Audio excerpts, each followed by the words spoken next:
start. Okay, terrific. Well, hello, everybody. Welcome. I am Joan Schaffner, and I'm co-chair of the International Animal Law Committee. Given this is an animal law program, I just can't help but introduce one of my girls to you.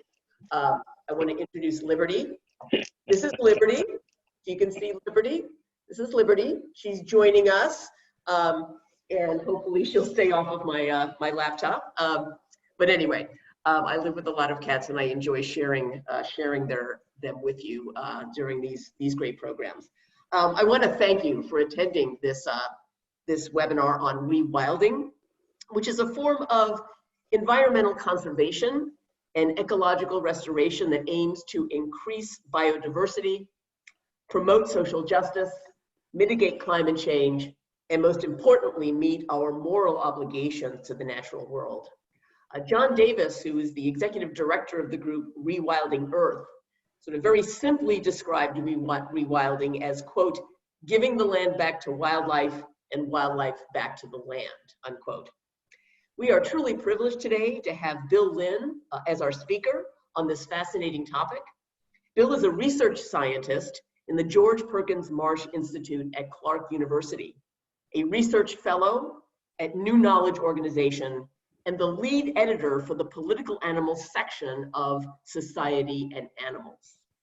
An author and co-author of many academic and popular publications, Bill focuses on the ethics and politics of sustainability with an emphasis on animals and conservation.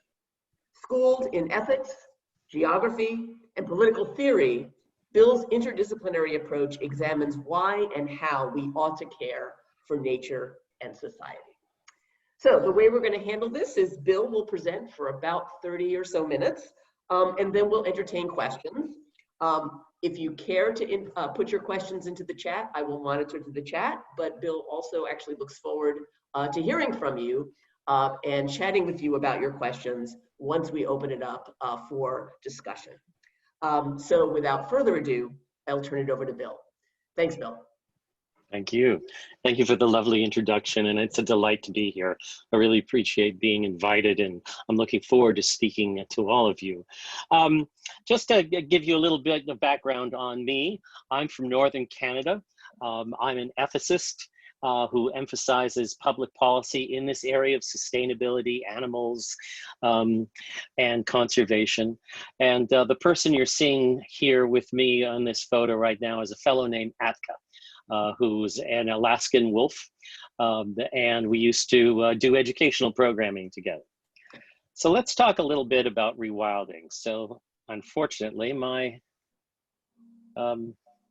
computer is not working right now. This is weird. I'm stuck.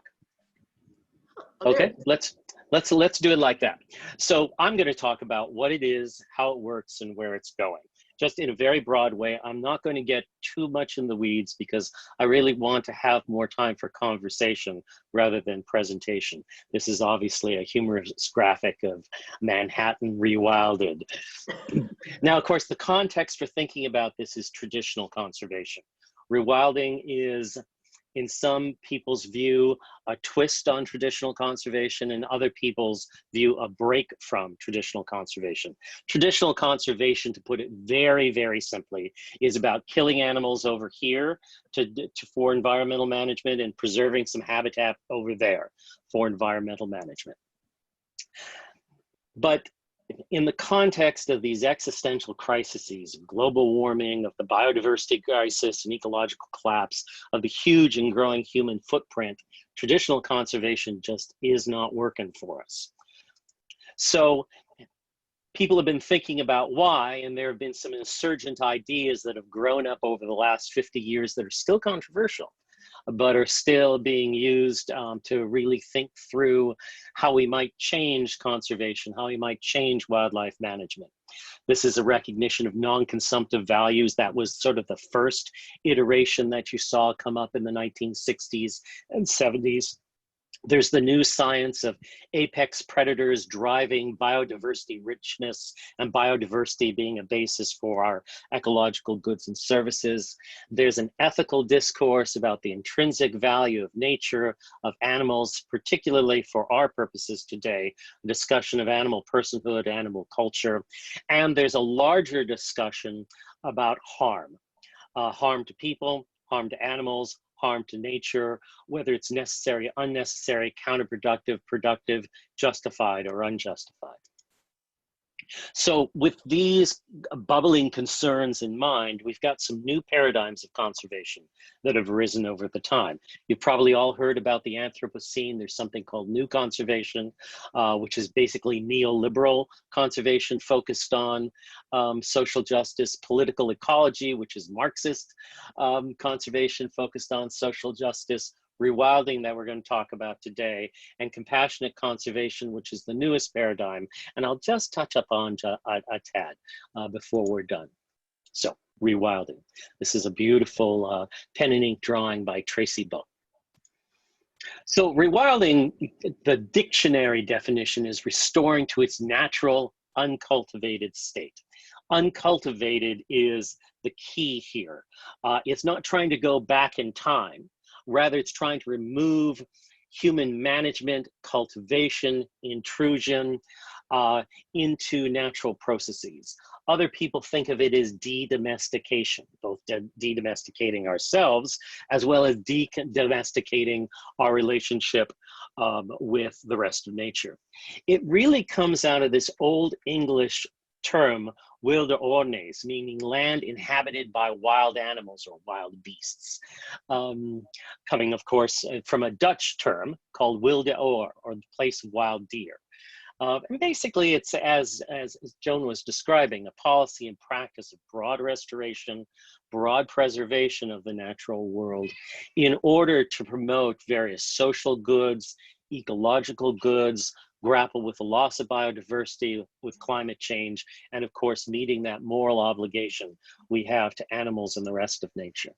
Now, many people make the mistake of thinking that rewilding is the same thing as expanding de facto or de jure wilderness, and that's not true. Rewilding thinks in terms of wildness, not wilderness, even though wilderness might be part of the package. So here we have this famous coyote who in Chicago, who takes the train every day to go downtown to hunt and gets on the train to go back out to the burbs to live the rest of their life.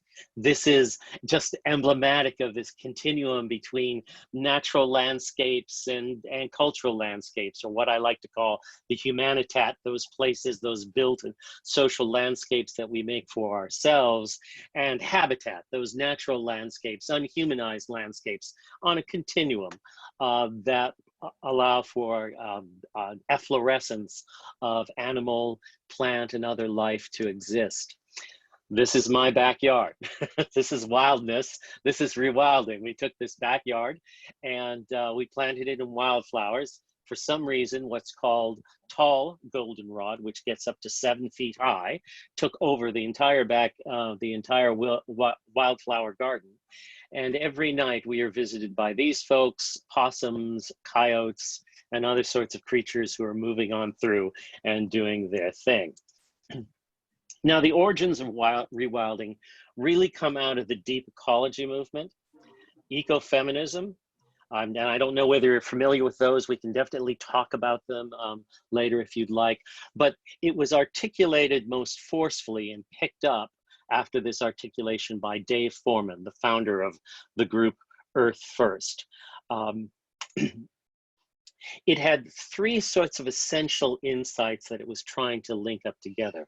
One we've already mentioned, the crisis of biodiversity, both the harm being done animals and the rest of nature as well. Oh, this is my research assistant, Cleo. She'll see her occasionally throughout the presentation. As well as the self-harm done to us when we destroy the life support mechanisms of the planet. This is the discourse of ecosystem services, which right now is the focus of the sustainability goals of the United Nations. Also, this appreciation of the role carnivores have in driving biodiversity and ecological health. Without top-level so-called apex carnivores, come on, you need to move over here, there we go. There we go. Without carnivores, you have herbivores and other smaller carnivores and other creatures. Their populations engage in a dynamic which is very hard on vegetation and eventually leads to a loss of biodiversity. If you do have top-level carnivores, you do have fewer large herbivores and fewer mesocarnivores, the mid-range carnivores. So if you have wolves, you have fewer coyotes and bobcats, let's say. But you end up having a much more healthy ecosystem. So it turns out that apex predators drive biodiversity. This is precisely the opposite thing that conservation has done since its founding, which is to wipe out or eliminate predators in order to protect desirable wildlife, basically huntable wildlife. So we get rid of the wolves in Yellowstone in order to make more elk and more black-tailed deer available for once they go outside the Yellowstone National Park boundaries, more available to be hunted. But that has an absolutely inverse relationship to the protection of biodiversity. There's also this recognition that along with carnivores, you need cores and corridors. The reason for this is there's no such thing as untrammeled wilderness except in a few places. Alaska National Wildlife Refuge, places in the Serengeti, places down in Antarctica, primarily for marine life. So what you need to do is you need to link up large cores or create large cores of wildlife habitat. Doesn't mean it can't have human beings there, but it does mean that it's intact enough ecologically so large apex predators can survive and you can retain biodiversity. You link those cores with corridors so the creatures can transfer genetic material, social material, cultural material, as it's called. You protect them with buffers, and then you take that complex of cores and you link it up with larger complexes of cores. So, for example, here in this picture for something that's a real world example, we have what's called the Western Wildway Network, which is a network reaching from Alaska National Wildlife Refuge all the way down to the Sonoran Desert on the west side, basically along the internal Rocky Mountains and up into the Brooks Range. Much of this land, while not unoccupied by humans, is perfectly capable of sustaining a broad diversity of wildlife, including apex predators, and roads, trails, railroad right-of-ways can form some of the connecting tissue of these individual cores that allows for these apex predators and other creatures to engage in their natural migrations and so on. There actually is a project. She is really being active today, my apologies. There's actually a project that's focused on doing this, Y2Y, the Yellowstone to Yukon Conservation Initiative, that is focused on the first step of this entire long wildway, trying to link up and get conservation easements all along this area. So this has led to what's called the science of rewilding. And the 3 C's of that are cores, corridors, and conservation. Wolves, elk, and willow in Yellowstone are a good example. I'll go back to that. When wolves were eliminated, elk populations exploded. With exploding elk populations, they got down into the riverbanks, trampled the riverbanks, muddied the water. The muddied water led to the loss of the native trout in those streams and a loss of biodiversity. Once wolves were restored into Yellowstone, partly by natural in-migration, partly by artificial relocation, The wolves, the elk, were not comfortable being down in the willow any longer because they could be ambushed by the wolves. So they started to move about. They weren't traveling the banks, the streams cleared up, and the native trout returned. And that's an example, a very concrete example of trophic cascades of top-down apex predator driving biodiversity for the better. And finally, there's a variety of institutions that have grown up over the time, both here and across the world, who are focusing on rewilding. It was when I was in graduate school, rewilding was regarded as this very atavistic, backward thinking way of doing conservation. And now it's sort of like the hot new thing in the conservation world. It has some particular moral presuppositions that I want to highlight here. First, it's ecocentric. And some other terms that you may have heard or you may use yourself: non-anthropocentric, biocentric, geocentric. There are distinctions between them, but basically this is an earth-friendly worldview. It's not anthropocentric. It's not technocentric. It's not just about us. It's not about controlling the natural world, but it's thinking about somehow living alongside nature. It recognizes the intrinsic moral value of animals and nature alongside human beings. It doesn't deny the intrinsic value of human beings. That's why social justice is also important. But it recognizes that it's not just social justice that's important. It's also what we might call multi-species justice and ecological justice. And next, it has a fundamental focus on coexistence, believing that we've always lived in mixed communities of humans, of animals, of nature, that means we have social and ecological obligations to those mixed communities. And we have to exercise our power over the natural world and other animals, which is really quite substantial, with a high degree of humility. It also has a policy vision. The first is, which I have been talking about, is this nature-led conservation. That's a primary term that's used in the European context, where you use these corridors, and carnivores to let nature rewild itself. You sort of set up the system and you step aside and get out of the way, except for those occasional times where you need to intervene.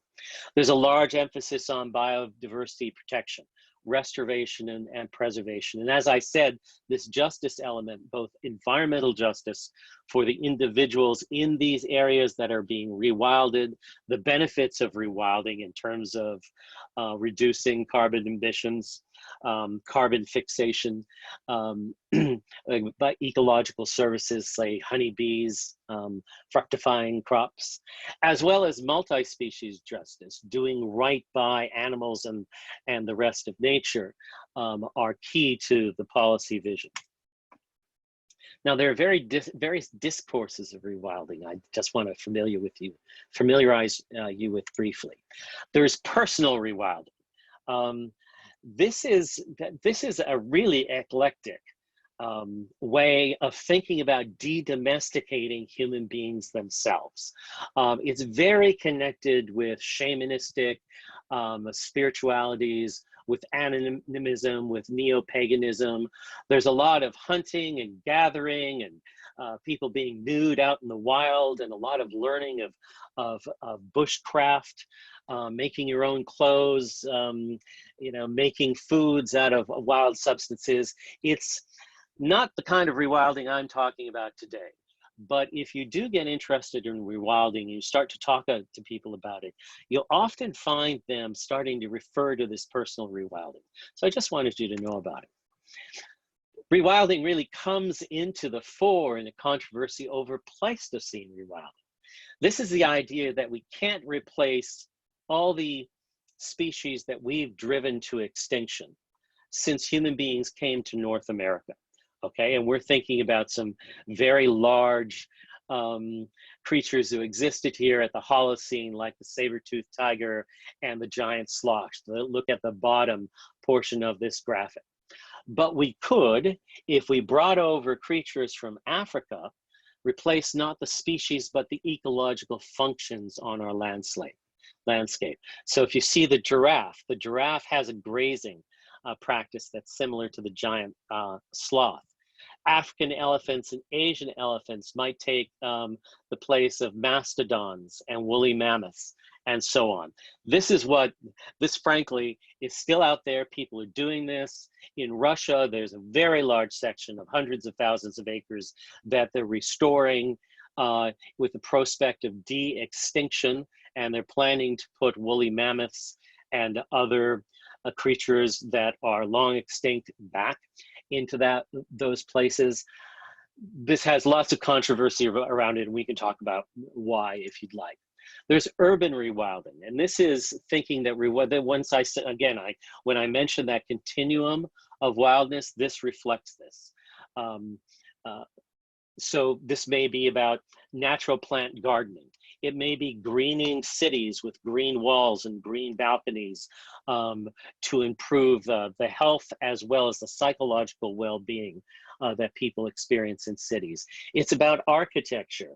Here you see a vision of a beltway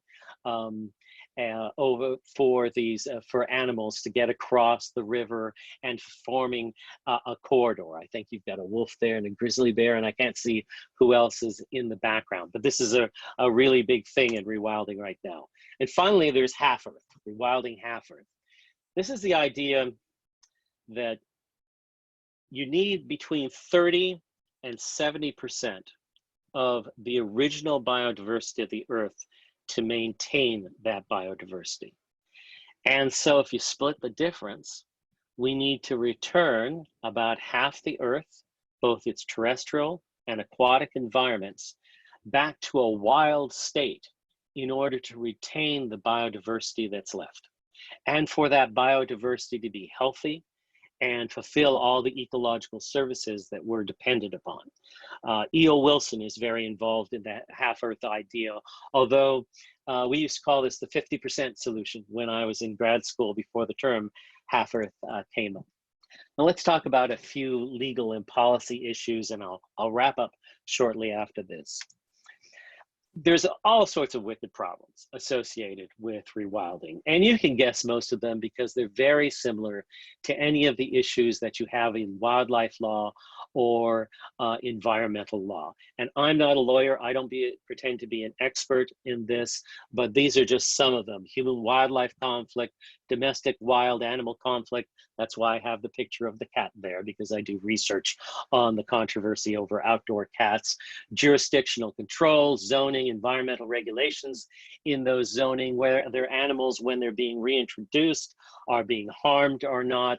Public safety around predators, think grizzly bears out west. Public health and zoonosis, think about rabies outbreaks with raccoons in my backyard. There was a rabies outbreak in the late 80s, I think it was, on the East Coast that was carried by raccoons. So those are issues. And recreational disputes. Does someone get to ride their mountain bike through a protected area for an endangered species? Those sorts of things. And we're familiar with those sorts of things. But at a larger scale, I think I can speak more directly. This is at the scale of global ethics, of sustainability, the ethics, and how rewilding fits into that and its connection with law. There's a really interesting relationship at the global level of discourses in the law that relate to rewilding. There's the covenantal approach of soft law that comes out of Pace University's environmental law program. There's the rights of nature that's primarily associated with UNESCO and has its roots in Pachamama spirituality from the North Andes. There's a version of that that comes in terms of earth jurisprudence. And of course, before that, starting all this was the Earth Charter. These have interesting connections to theology. The soft law, covenantal soft law approach and the Earth Charter were connected to the covenantal theology of Ron Engel, who's the father of sustainability ethics. Whereas the rights of nature and earth jurisprudence are connected with indigenous and Christian creation theologies. I'm not exactly sure why theology plays such a heavy role in this context. I think it's because most people do not think abstractly about ethics. We ethicists are few. But ethics is deeply embedded in our religious sensibilities. And I think that's a resource that people have gone to in which to start thinking ethically about their connection to not just people, but to animals and nature overall. But there's a tension here, and the tension is really manifest in all those four realms. There's a tension between those folks who are focused primarily on animals, individual animals, and those people who are focused on the conservationists who are more focused on species and populations.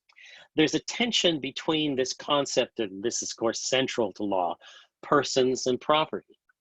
And there's a tension between whether rewilding is going to be led by ethical considerations for the well-being of other animals in nature, or whether it's going to be a scientific process of the cores, corridors, and carnivores. Let me just mention this persons and property piece here. In much of the rights of nature and earth jurisprudence, you have an idea of extending the concept of personhood to what has previously been regarded as property. Now, of course, the law makes a distinction between natural persons and other kinds of persons, corporate persons, ships as persons, etc. But it still raises this issue of what constitutes a person, and do we need to recognize that animals themselves are persons in their own right? Calling something a person, such as the Waignari River in New Zealand, has a beneficial effect legally, as far as I understand it, in terms of giving that river standing, and in terms of New Zealand law, allowing people to speak for that river, given that it already has standing.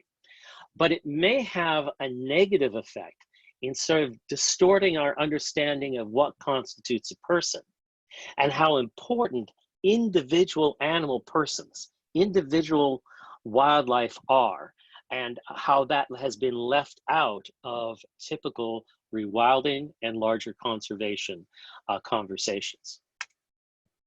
Here, I just became familiar with these two books yesterday as I was doing some sort of background research for this. Here we have this on the right, excuse me, yes, on the right side, wildlife as property owners, you have this idea that here are natural persons, and these animals are also going to be property owners. They're not property whom we're extending the concept of personhood to. They are persons, and they have a right to property just like we do. Whereas on this wild law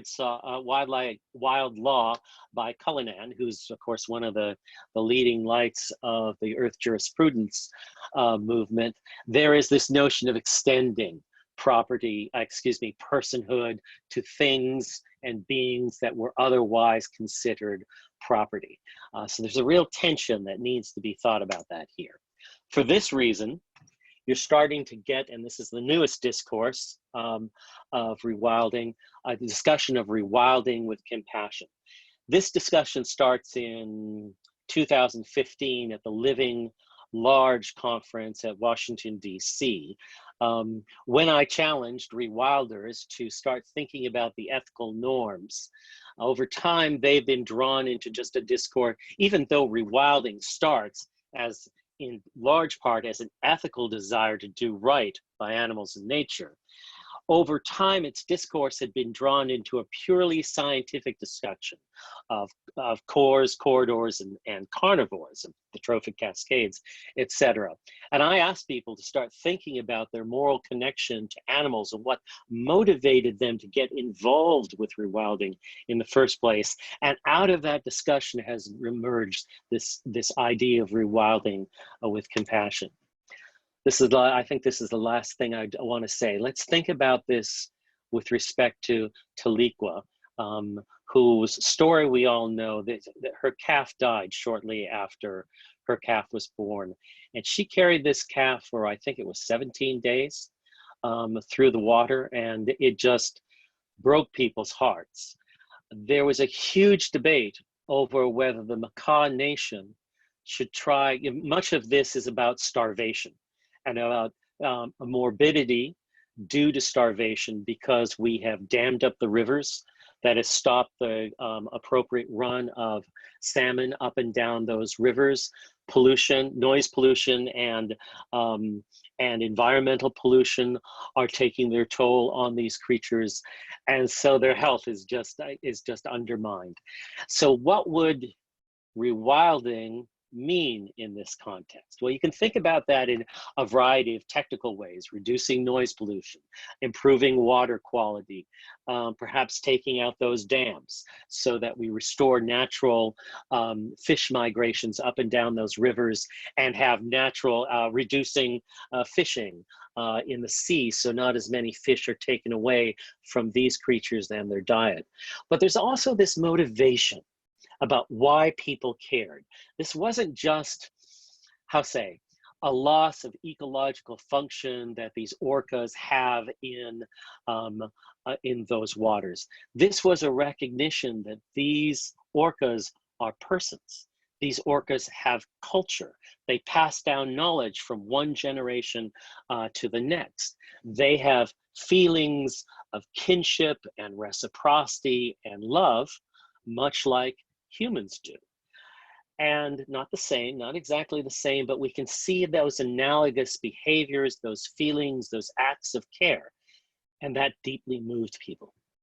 So it speaks to both this ethical side and this scientific side of what constitutes rewilding, and this conversation about what rewilding with compassion will mean. And with that, I am done, and I'd love to take your questions.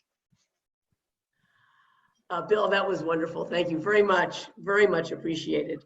I know that Lauren said she will, or you should be able to unmute yourselves. If anyone, sorry to interrupt. If anyone has a question, just click the raise your hand if you want to ask a live question, or just go ahead and type it into the chat box.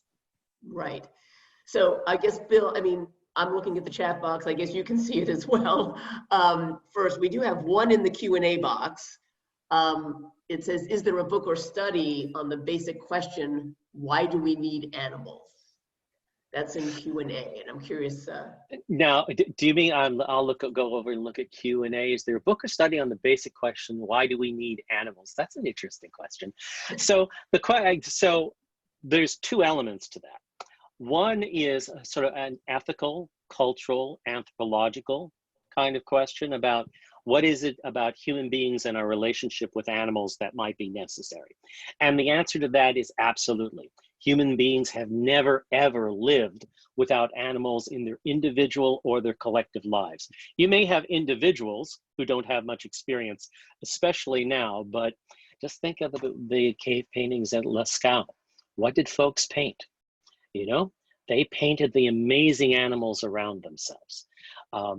But there's also this ecological question of, could we survive without the animals? The answer is absolutely not.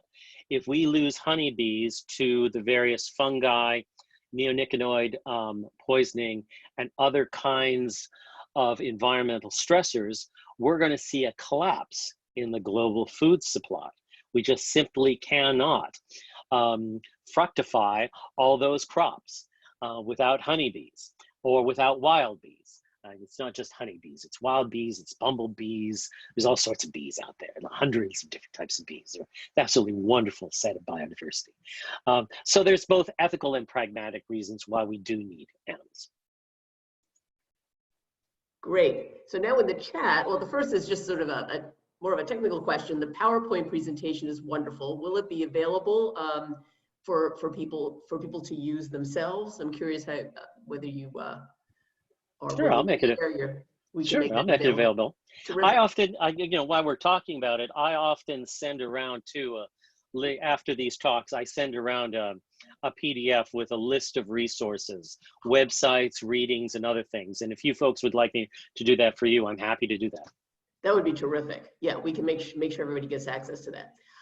The next is, who has responsibility for establishing the wildlife corridors? USFW? If so, are NGOs like CBD able to provide input, comment, and or influence USFW in other ways? Yes, you're getting into some of the legal policy weeds that I'm not the expert on. Remember, I'm the ethicist, looking at the ethics side of policy. But you're absolutely right.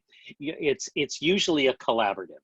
So you're talking about the Nature Conservancy, Defenders of Wildlife, U.S. Fish and Wildlife Service, Bureau of Land Management, Bureau of Indian Affairs, native tribes in the United States, First Nations in Canada, and other both NGOs, Native peoples, and agencies all working together. There's also a strong emphasis on bringing private landowners in, because it's the private landowners that often have the landscape over which a corridor is going to run, and you want to find ways to make it a win-win for them so that they will sign over a conservation easement. And there's different ways that that works legally in the United States and Canada and in different states and provinces, but basically that's the idea. You need conservation easements so people can keep their property, transfer their property, but that property is entailed for the benefit of wildlife and wild lands into perpetuity. I hope that answers the question. Thanks. There's one additional question here. What are your recommendations for influencing the Department of Defense to stop the sonar that is currently beaching hundreds of whales in Tanzania, in Australia? Yeah, that's very, very, very difficult issue. I was at the, what was it?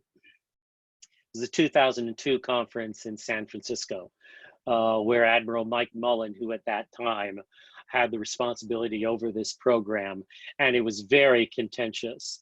And you can understand why from the Navy's point of view, because without powerful sonar blasts, you don't know what's going on in the ocean.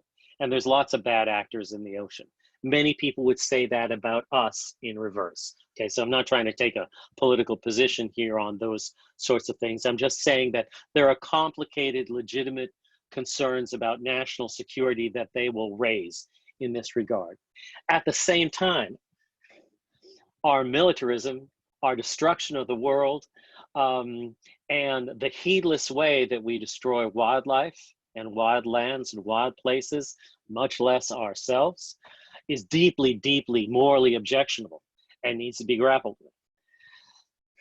So I'm not sure what you can do to get the Department of Defense to take that seriously. Now, before 9/11 and before the strictures on of environmental laws were lifted from the various arms of the US military, and I think that was the Military Procedures Act. I can't quite remember right now. I think it was that when that was lifted, or maybe in part of the first Patriot Act as well. In any case, those have really enabled the military to brush aside any concern for endangered species or endangered or necessary habitat.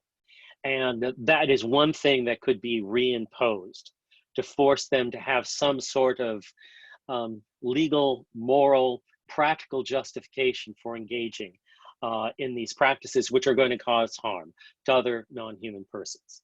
But you really have to start looking too at the larger world of militarism. I mean, this is one of the things that the Earth Charter is so good at. The Earth Charter is a set of principles regarded as rules of thumb. They're not absolute rules, they're rules of thumb that help guide us into a sustainable future. And one of those principles is peace and justice and the end of war. I'm not sure how we're ever going to get there, but the work that people have done to reduce the level of state violence in the world has been substantial and has made a real difference. And that's part of the answer as well. Thank you. We just got another question. Could you speak further on the expansion of the concept of rewilding with compassion since the Living Large Conference in 2015 that you referenced? Sure.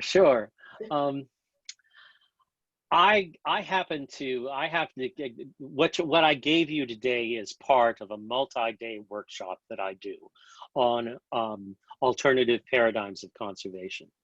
And as part of that workshop, I give what's called the parable of the wolf, which is looking at our treatment of the wolf learning how that treatment has been wrong and what that teaches us morally and scientifically about how we ought to be treating wolves today.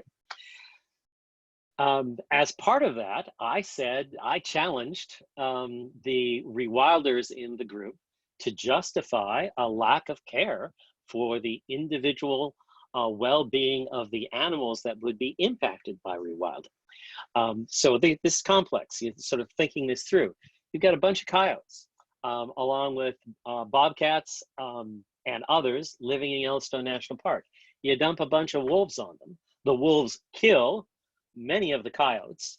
The remaining coyotes learn how to move in between the territories and domains of the wolves to survive, so they're in the interstices.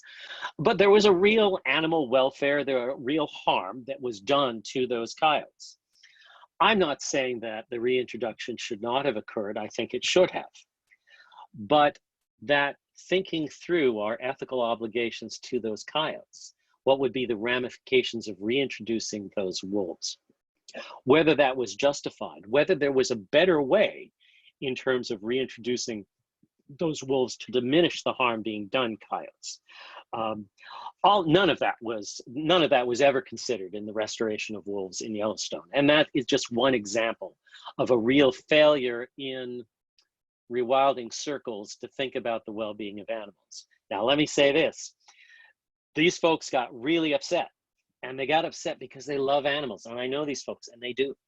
That's why they got into this work in the first place. That's why many of you became animal lawyers and environmental lawyers, because you love the world around you, the animals in the world around you, and you want to do good. It's a latent moral longing that most of us have to do good in the world, which is why we get into these professions.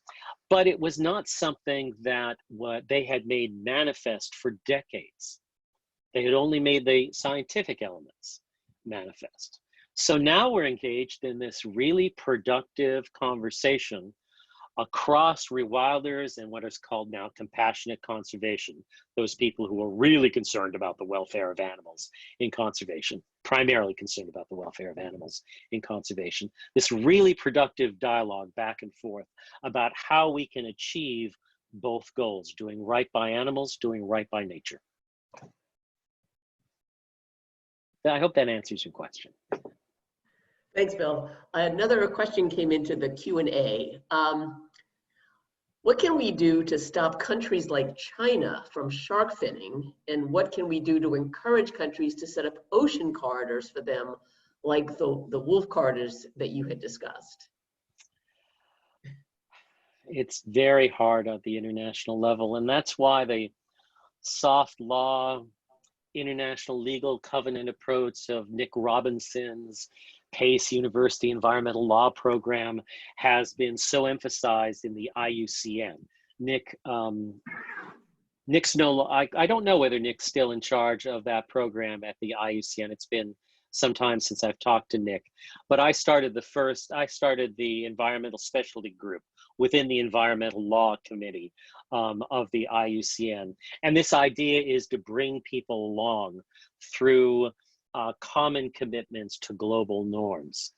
It's very similar, and the IUCN functions in a similar way as the Animal Platform does in the European Union, which is primarily about farm and domestic animals.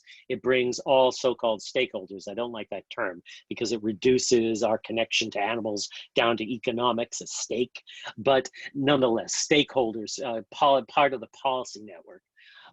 Together to talk about norms that ought to govern our relationship with animals legally, through policy, informed by ethics and culture. But China is deeply resistant to that because it's maximizing its own power. I'm not saying this is something about Chinese culture or the Chinese people, but this is the Chinese Communist Party. And I frankly don't know what you can do.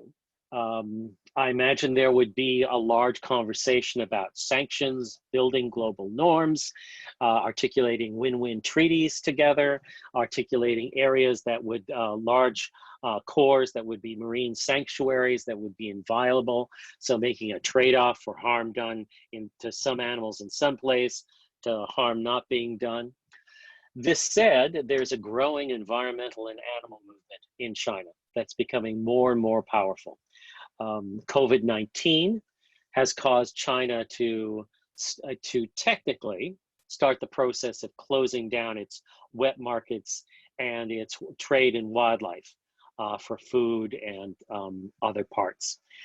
You still have traditional medicines that are an issue, and you have the power maximization going on in the South China Sea. So it's complex, and while I might have some insights into that, I'm sure there are plenty of other people probably right on this call that have more insights than I do. Thank you, Bill. I don't see any other questions in the Q&A or chat. If anyone does wish to unmute yourself and ask a question, that would be great. Yeah. I wanted to quickly ask Bill, the whole native, non-native question. I didn't really notice, I didn't hear that term used in your rewilding discussion. And I was wondering if you could, I know it's very broad, but sort of speak a little bit to that nativistic sort of tendency of many conservationists and how that fits in Yes. with the rewilding. Yes, it's very, I didn't speak about it because it's so complex, and I was hoping it would come up as a question. So in much of conservation, you have an emphasis on historical biodiversity at the time of European contact, and this is global. And the reason being is the Europeans, with their colonization, their militarism, their imperialism, their capitalism, really chewed up a lot of the living and non-living resources of the world. And that has made for the crisis in biodiversity, especially as other societies started to mimic us. So while, the United States and Canada and Western Europe were the drivers of climate change, we're no longer the biggest contributors to climate change. You're talking about folks like Russia, Brazil, China, and other places. So this focus on nativeness, of native biodiversity, is also connected to the interwar period where there was a real concern about immigration, especially from Asia, and about sort of a national sense that these animals, these landscapes are our patrimony, and they should not be polluted by other animals that come from elsewhere. There's counter strains to that, but that's a big thing. This has become embedded as part of the background normative framework by which a field called invasion biology thinks about ecology, conservation, and restoration, and rewilding. So you have people who, when they think of rewilding, they think of get rid of immigrant species, exotic species, invasive species. These are all terms for the same thing, although they have different valences to them, and reintroduce the native ones. Sometimes that's absolutely impossible. Sometimes it's immoral. And because of the scale of harm that would have to be done. So for example, the entire landscape of North America is teeming with European worms. You were never going to get rid of European worms, or yellow and red clover, which comes from Eurasia, okay? And to try and do so would constitute such an environmental disaster of poisoning flora and fauna and crashing biodiversity function or ecological functions that they perform, that it's not worthwhile doing. There are other times, though, where you do have non-natives who truly are deeply harmful to an ecological community. Think of anacondas and pythons in the Florida Everglades that over the last 20 years have eaten out 95% of all mammals in the Florida Everglades. You're talking about a real harm done to an ecological community. This is a consideration. So you've got these concerns about these individual animals who are being harmed, but then you've also got a concern about harming individual animals who, through no fault of their own, just happen to live in a place where they didn't evolve, and where other creatures are not used to them, and so are vulnerable to them. But you also have community level concerns about justice being done to that ecological community. So what do you do about constrictors in the Florida Everglades? I don't have a good answer for that. I am the black sheep in the conservation and animal community, in the sense that for the animal folks, I'm not entirely against lethal management when absolutely necessary. And for the conservation folks, I'm saying you got to pay attention to the welfare of those individual animals and not do a lot of stuff, including lethal management, unless it's absolutely, it meets strict ethical and scientific scrutiny. So I think there's a conversation to be had in particular cases, thinking about the situation on the ground, the moral, legal, and other principles that can help us understand what's happening and what ought to be done. But I can't make broad generalizations about whether invasives belong or don't belong, and how we can control them best, except to say, always recognize that they have intrinsic moral value. Always recognize when you're talking about creatures who are characterized as persons. They're not just biological automatons like maybe mosquitoes might be, but they really are persons who can be harmed, have a well-being, to be helped or harmed. Always think about using non-lethal or lethal measures last, and always focus on solving the roots of the problem and not just trying to treat the symptoms through killing animals. That's my general answer. Thank you. I see there's a second question here regarding a book. I think this is a little different from the last question. Can you recommend a book or study on the human-animal connection, perhaps a psychological or physical connection? Oh yeah, well, sure. There's a lot to share with you. So you may not be familiar, I don't want to presume, but you may not be familiar with a field called animal studies, which is broken up into anthrozoology, human animal studies, and critical animal studies, all of which focus on different dimensions of the human relationship with other animals. Ethically, the most important book you can read is Mary Midgley's Why Animals Matter. She is the grandmother of animal ethics, and more insightful than perhaps any other author you'll read about these issues. There's a lot of emphasis given over to Singer and Reagan and Francione.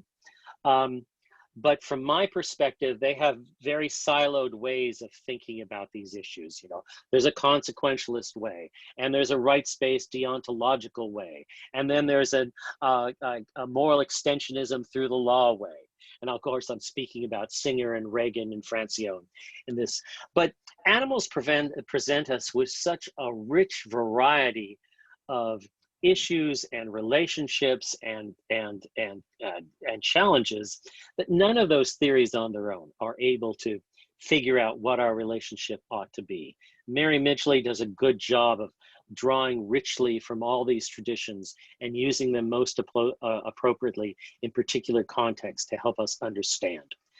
There's also a wealth of information about the sociology, anthropology, history of our relationship with animals. Arnie Arluk is an author. His book regarding animals is a good example of that. There's books on religion and animals, A Communionist Subjects by Paul Waldo is an excellent book in the religious studies realm. So just look up animal studies and just follow your nose, and you'll find a wealth of fun reading, or come to our journal, Society and Animals. I do the political animals side of that, but we also have animal humanities, looking at animals in literature. We also have quantitative and qualitative sections that are looking at sort of primary studies about our relationship with animals. So you'll find lots of rich material there. Thank you, Bill. We don't have any other questions. Does anyone have any further questions? I know we're getting close to the end of our time, but let's just leave a second or two if anyone has any last questions before we close.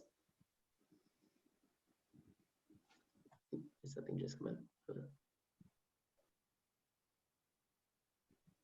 I saw another Q&A. It was thank you. So, all right. Well, like I said, we only really have 3 or 4 minutes left. Oh, you have a question, but you cannot unmute. I will unmute her. Okay, it's for Linda. Yeah. Yeah, allow to talk. There we go. You should be unmuted. Great, thank you. And thank you, Bill, for just a wonderful, exceptional presentation. Is there a platform, a site, or a conference where research scientists can collaborate and share knowledge in this area? Because it seems like it's just a huge area, knowledge-wise, that has been very fragmented maybe to date. And and it all sort of should work together, the knowledge from all these disparate areas that are possibly existing independent of some other areas. How do you bring it all together so that it can be addressed from a multi-dimensional perspective? Well, I have a lab called Pan Lab, and we have a Slack workspace called Pan Skunkworks. You know, Skunkworks from that military metaphor of, you know, innovative small groups working on new ideas, and where we do bring people together for that purposes. We've been looking at questions of moral panic and conservation, particularly over cats and biodiversity, multi-species justice. Other people are looking at questions of rewilding, compassion, conservation, and so on. But that's sort of an intentional desire on specific topics to bring people together. There is no universal platform which routinely brings us all together to talk about these issues. And that is, I think that's been a failure of, that's one of the many failures of the animal movement in order to improve its knowledge and its practical value, especially in the worlds of law and public policy. The animal movement has absolutely failed in this regard. And we could go into why.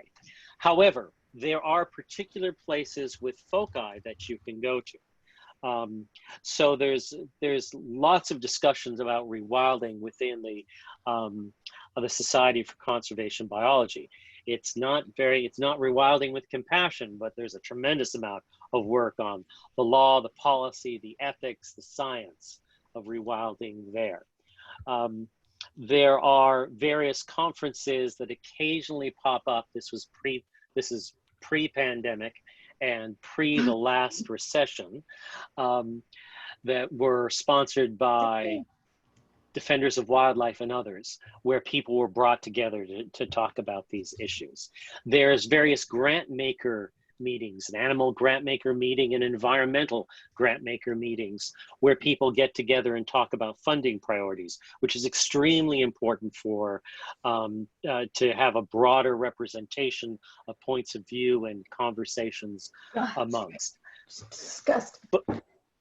But I think the most important thing is not waiting for those opportunities, but creating them yourselves.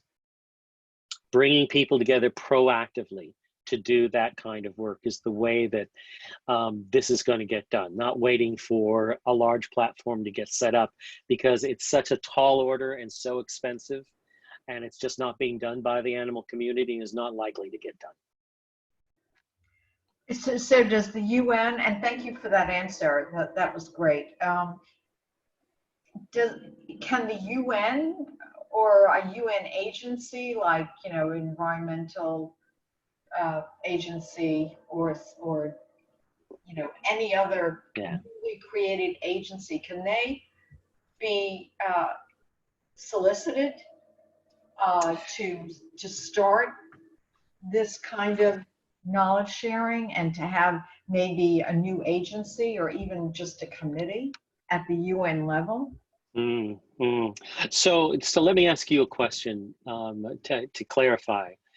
Is when you talking about this knowledge, are you talking about animal law and rewilding, or are you talking about rewilding and compassion? I know you're here in terms of thinking about animal law to some degree, but what's your focus when you say this knowledge? Yeah, that's a great question. I think it should be all of the above. I mean, we obviously, the number one 800-pound gorilla in the room is biodiversity, and we need to preserve that at all costs, because without that, we have nothing on Earth. Yes, and yes. The Earth has nothing. So it's biodiversity, but with compassion, with respect for animals, not as property, but as person, etc. It should combine all of that, but there could be a huge benefit to coalescing and synthesizing the various disciplines, and for somebody that's very influential in one of these bigger areas to take charge and go to a global body that has the power and influence to start the wheels in motion for a global dialogue, because that's what we need, right? Well, so thank you for clarifying that, and I can give you a clearer answer. Let me go back to the 1970s. In the 1970s, Ron Engel, who's the father of sustainability ethics, walks up to the office of the IUCN in Gland, Switzerland, knocks on the door, says, "I want to talk about ethics and sustainability." They welcomed him with open arms, and they formed the Ethics Working Group. And that group sort of articulated the foundations of ethics and sustainability, but it shied away from the animal question because it was too controversial. Eventually, the Ethics Working Group forms into the Earth Charter Initiative. Animals were the hot button controversy in the Earth Charter Initiative, and so the intrinsic value of animals was not included in the Earth Charter, even though there's discussion of dignity and respect for the entire community of life, which is meant to sneak animals like a nose of the camel under the tent, but it's not explicit because it was so controversial an issue. When I started the ethics specialty group in the IUCN and in the Environmental Law Office, it was partly to carry on this animal work. That was extremely controversial, and the ethics specialist group has never really got around to doing that. In fact, there's a new elder law book out on the Earth Charter, and I have a chapter in there called Rewilding the Covenant of Life with Compassion, which speaks a little bit about this history. Currently, there's a group of us who have signed up to be external reviewers of the International Panel on Biodiversity and Ecological Services, which is, of course, the companion panel to the IPCC on climate change, looking at the question of invasive species and trying to help them think through that they need more than just scientific claims based on sort of latent moral norms of let's get rid of all the invasive species. We need to have a robust ethical dialogue about what invasive species mean and how we grapple with them. So this is one, and you can actually sign up to become an external reviewer and help participate in that process. You're absolutely right, at a global level, setting norms, shared norms. It's a very slow process, but it can make a huge difference over a long period of time, and I entirely support it. Thank you, Bill. I'm gonna have to step in since we're over time, but I wanna thank you. This really has been a fantastic presentation. If you can share, as you mentioned, some of the materials or links with us, we'll be happy. We'll make sure we get them to everybody who attended and who might watch once it's posted. But thank you so much. It's really been a pleasure. It's been my pleasure too. Thank you for having me. Thank you so much. Thank All you, right. Lauren. Bye. Bye-bye all. Bye-bye. Bye-bye. Bye-bye.